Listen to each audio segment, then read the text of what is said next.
Okay, 3, 2, 1, it's jam. What's up, science fam? Life gets complicated. Sometimes you ask yourself, what are you going to do with your life? What are your plans? Especially since you're in senior high school, probably, if you're taking this topic. And sometimes you just want to simplify life. So let's look at one of the simplest types of life that we can see, the fundamental unit of life, the cell. Let's see if life is a cell. My name is Sarah. This is Science with right into it. So, nihilistically, life is basically just being born, living your life, then dying. If you're going to synthesize everything in a super simplistic way, that's pretty much it. But that's kind of sad. Let's see if it's this sad or if it's better for the cell. Can we learn something from the life cycle of a cell? So now we're going to talk about what life is like for cells, or the general cell.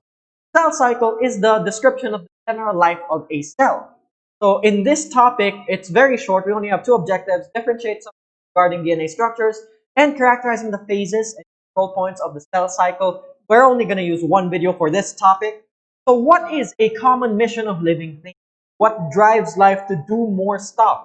The common mission of living things is basically to go forth and multiply. Reproduction is what drives most life. We're all thirsty in a way, except for the ace folk, huh? Inclusivity. Gotta be inclusive here. So cell division is also one of the main goals of most cells. Cell division is reproduction on the cellular level. Again, most cells, because some cells don't actually want to divide anymore. Just like you ace folk. If it's gonna split into two, what does it need to prepare? Again, if your cell splits into two daughter cells, what does it need to survive?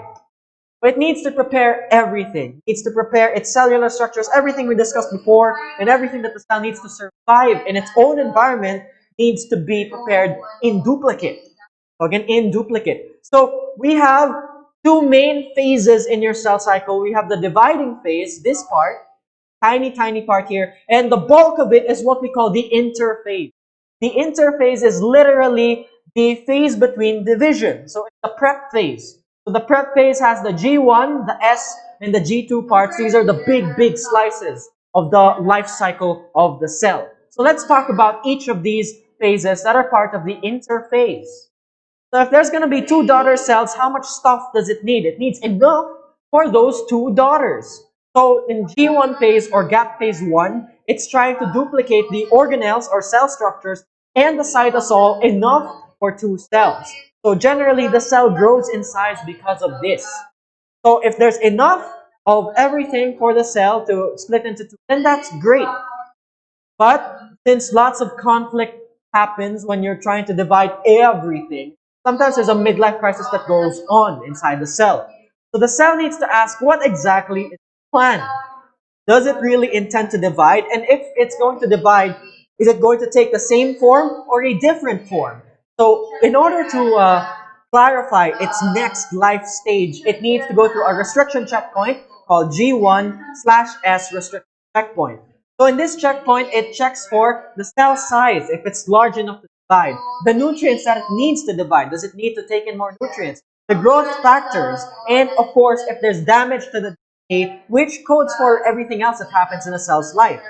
So if everything is good to go, and it decides to divide later on, it will go to the next phase. But if it decides that it's not worth it, if for example these things are too damaged, in the things it checks for are too damaged, or it decided that it's good where it is, there's a G0 phase. So the stop for the G0 phase is also called the quiescent stage. This means that the cell either fulfilled its life destiny, life goals, or it just gave up because there's just too much damage. So there's two fates. There's the differentiated cells. When cells are differentiated, this means that they're specialized, highly specialized for their specific job. So that means that they have to work to perform their actual function. One type of differentiated cell is the neuron. So your neurons, part of your nervous system, needs to do their job. If they take the time to divide, then they'll be having a gap in your nervous system, and that can't be. That we can't survive that kind of thing. So they just stay there and do their job. On the other hand, if your cells are too damaged, or are too old, then they become senescent cells.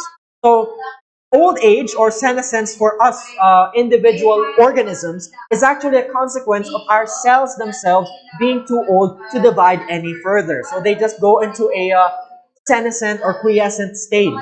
So that means they just chill there and they don't divide anymore. If the signal is a go, then what happens next is it goes into the S phase or the synthesis phase.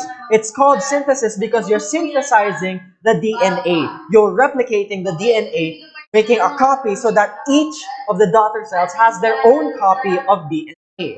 So what happens is that your chromosomes turn from single unduplicated chromosomes into duplicated chromosomes. So again, we have this kind of structure here.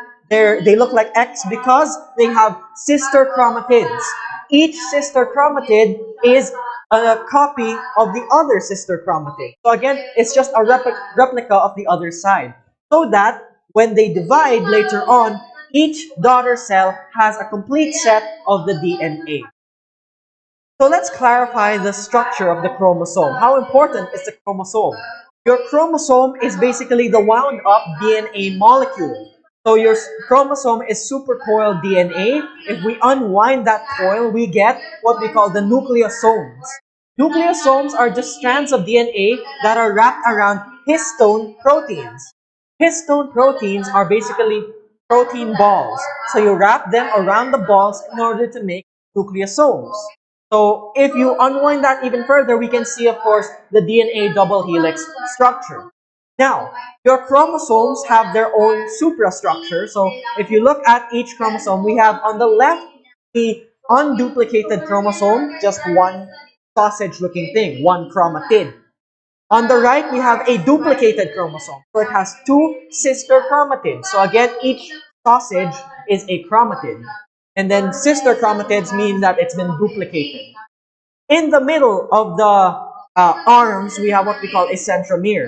The centromere just connects the two arms, and the arms can be called a P arm or the peak arm, the short one, is shorter arms, or the Q arm, the long arm.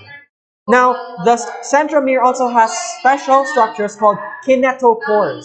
So kinetochores are where the spindle fibers will attach during the cell division process. That's important later on. And your chromosomes can be classified into four different ways based on the length of their arms. Metacentric means that the arms are relatively equal in length. Submetacentric means it's just slightly off-center. Acrocentric means there's a distinct shorter arm and a distinct longer arm.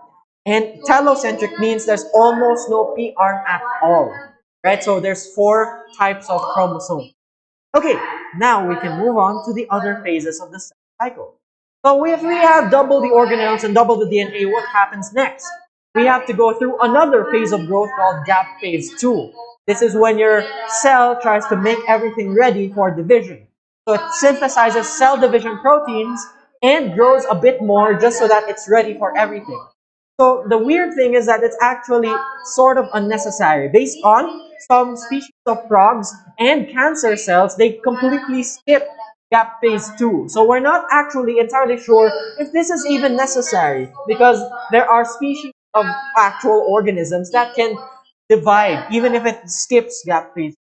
But for most other higher order organisms, they do have gap because it's the final prep stage where we make sure everything's good to go. So since it's the final prep stage, it needs its own checkpoint as well. The G2 over M DNA damage checkpoint, or G2 slash mitosis DNA damage checkpoint. So it just checks if there's damage to the DNA because the DNA was just duplicated. So it checks for DNA damage and if the replication process is complete, if every single chromosome has been duplicated. So if everything's good to go, then it's time for it to move on to the division stage or the mitotic phase. So that's the end of the interphase. If it doesn't have the go signal, then it can go through three of the possible things. It has senescence, meaning old age, apoptosis, which we'll discuss in a bit, and cancer. So that's a complex type of illness. So let's talk about apoptosis. Apoptosis is programmed cell death. It's the self-destruct button for your cell in order to reduce the risk of cancer. You can see in this diagram here, Either it can apoptose, meaning just kill itself or self-destruct, or it can continue dividing, but it could have a risk of cancer, meaning uncontrolled cell division with damage to the DNA, so it can cause harm to the tissues and organs of the cell. So the apoptosis process usually starts with the mitochondria. That's how important the mitochondrion is, and it's going to be part of your brainstorm discussion. All right. So again, you'll be explaining apoptosis and how mitochondria help with the apoptosis process. So if we make it past the checkpoints, is it time to divide? If we make it past G1, S, G2, and the two checkpoints, the G1 and S checkpoint and the G2 and M checkpoint, the time to finally divide? Pretty much. So after the interphase, after those long processes of preparing, we have the mitotic phase and the cytokinetic phase. Take note that these are different stages of the cell division process. So we'll take that up next in the coming weeks because there's multiple types of cell division. Okay? So as the takeaway, have you checked on yourself lately?